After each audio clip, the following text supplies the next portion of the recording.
ఒక్క డైలాగ్ చెప్పా, ఈ 2 వీక్స్లో నేను ఇచ్చిన వర్క్షీట్స్ మొత్తం మీ ప్లేస్లో మీ నేమ్తో ఉండాలి అని చెప్పా, అంతే.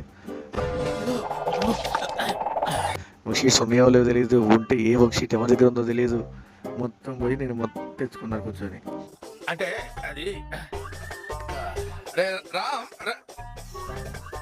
మొత్తం నేను ఈ 2 వీక్స్లో మనం రివ్యూ స్టార్ట్ చేసి మొత్తం 33 ఇవ్వాల.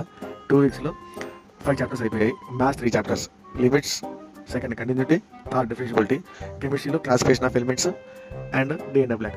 కాకపోతే నేను కెమిస్ట్రీలో ఒక 3 days మాత్రం పీరియాడ్ టేబుల్ నేర్పించడానికి వీళ్ళతో పీరియాడ్ టేబుల్ రాపించడానికి టైం పట్టింది నాకు.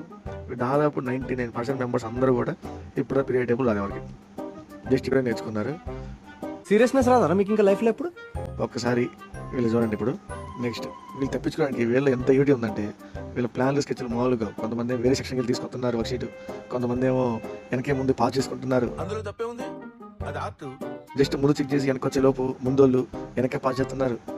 ఇంత యూనిటీ, ఇంత ఐడియాస్, ఇంత స్పాంటేనియస్ వీళ్ళకి ఎలా వస్తున్నాయో అదేదో స్టడీలో చూపించవచ్చు, క్వశ్చన్ కోసం చూపించవచ్చు.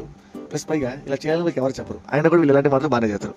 అదే మ్యాజిక్. వారు ప్రయత్నం చేస్తేనే సక్సెస్ అవుతావు. రోజు కళ్ళ లొత్తులు వేసుకొని కడుపులు చంపుకొని రోజు యుద్ధం చేసినట్టు చేస్తే సక్సెస్ అవుతావు లైఫ్ లో.